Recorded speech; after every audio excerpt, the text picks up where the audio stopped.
The shady side of Yellowstone creator Taylor Sheridan everyone ignores. Taylor Sheridan was a struggling actor when he sold his first screenplay in 2011. Within just a decade, he became one of Hollywood's most successful showrunners. With hits like Yellowstone and its spin-offs 1883 and 1923, Mayor of Kingstown, Landman, and Special Ops, Lioness, he brought in millions of new subscribers to Paramount and made Americans realize they needed Westerns back in their lives. But bringing back the cowboys also exposed Sheridan's shady side. Because of the profits he has helped generate for the studios he works with, Sheridan has been accused of using his influence to broaden the scope of his powers. From profiting off of arguably unnecessary costs to feuding with his main protagonist, the showrunner's ethics have been called into question. His writing has also drawn criticism, particularly for his portrayal of Indigenous and female characters. But he doesn't want to hear about it. Sheridan infamously avoids writers' rooms, preferring to write all his scripts alone. The freedom of the artist to create must be unfettered. If I have to check in creatively with others for a story I've wholly built in my brain,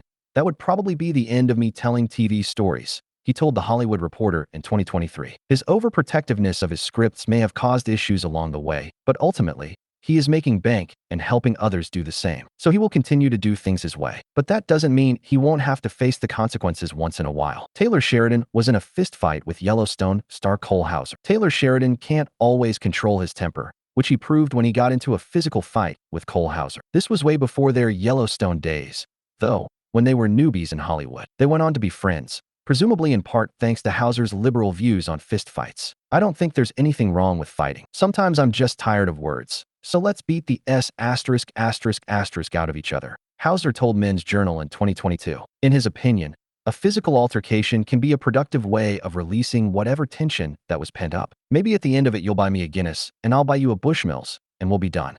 It's kind of what guys do, he said. Sheridan seemingly had a similar take on physical fights, considering that he and Hauser went on to become close friends and colleagues. He's a really intense guy, Hauser said on the Ryan Russillo podcast in 2020. Hauser didn't mean it in a bad way. He's very focused. He's not unlike me. I think we kind of complement each other because we both give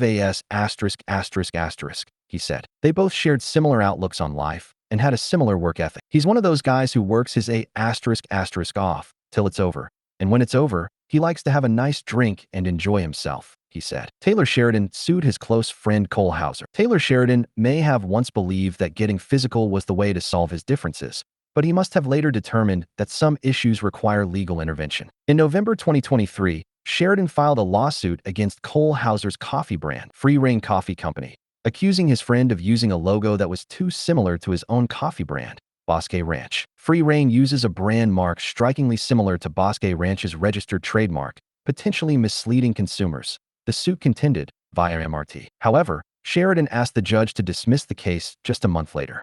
While they haven't publicly addressed their legal dispute, the colleagues seemingly put it behind them. A few months later, Hauser happily returned to the set of Yellowstone, whose production had been on pause amid the 2023 WGA and SAG-AFTRA strikes. He even highlighted his excitement over resuming his work with Sheridan on the show's fifth and final season. I think he's going to direct some episodes, he told People in April 2024. So I'm excited about that. Just get back up in Montana and go to work. Given how quickly they moved on from the issue, some Yellowstone fans conjectured that Sheridan and Hauser may have had obscure reasons for going the legal route. The lawsuit is a ploy to get national coverage of the coffee brands. Cheap advertising. And in the end, they'll say they settled, one user defended in a Reddit thread. It's impossible to know, but the whole thing was for sure shady. Taylor Sheridan feuded with Kevin Costner. Rumors of tension between Kevin Costner and Yellowstone creator Taylor Sheridan started doing the rounds in mid-2023. It turned out that fans had every reason to worry. A year later, the Hollywood legend announced he would not return for the latter half of season 5,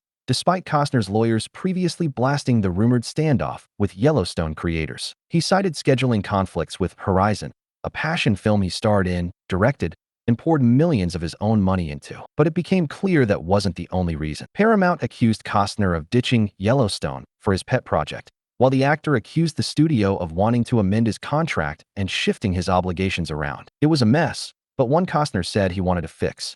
He even said he sat down with Sheridan to find a solution. I was straight up with him, and he said what we would do, and I believed him, and we didn't get there, he told Deadline in May 2024. Sheridan denied this, saying he was always willing to work with Costner. But then Costner lawyered up. Once lawyers get involved, then people don't get to talk to each other and start saying things that aren't true and attempt to shift blame based on how the press or public seemed to be reacting, he said in the Hollywood Reporter interview. Sheridan further denied he was a big part of the problems that led to Costner's bitter exit from Yellowstone. "I don't dictate the schedule. I don't determine when things start filming. I don't determine when things air," he argued. Taylor Sheridan reportedly overinflates budgets to make profit. Taylor Sheridan has made a fortune thanks to his profitable shows. However, he has also been accused of using less honorable ways to cash in. Sheridan has raised ethical questions regarding his seemingly unchecked influence at 101 Studios and Paramount, allowing the showrunner to make money by renting out his own properties for production purposes. That includes charging $50,000 a week to shoot at his ranch and $25 for each cow featured on his shows,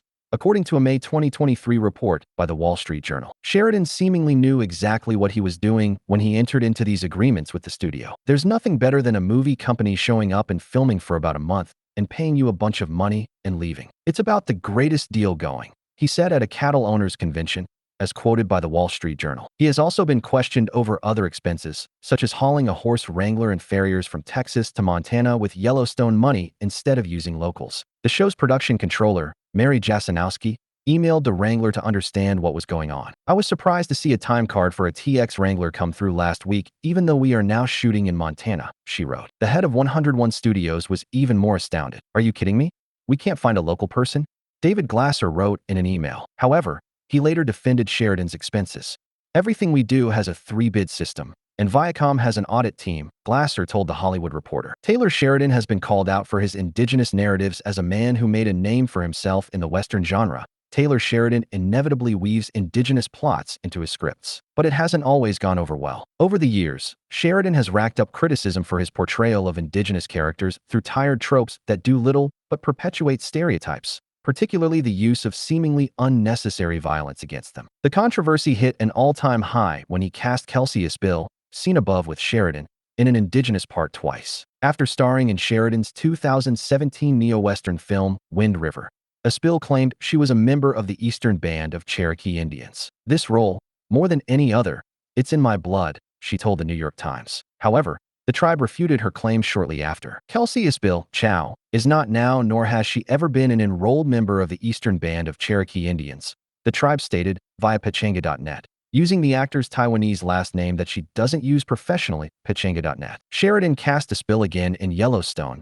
despite the controversy. But this wasn't the only time he caught flack over indigenous issues. In the interview with The Hollywood Reporter, Sheridan claimed Wind River helped pass the Violence Against Women Act Reauthorization Act in 2022, a law allowing U.S. citizens to be prosecuted for rape on Indian reservations. Indigenous activists disagreed. Sheridan's attempt to take credit for the passage of VAWA is gross and completely discredits years of tireless advocacy from the Native community, Native rights attorney Mary Catherine Nagel defended.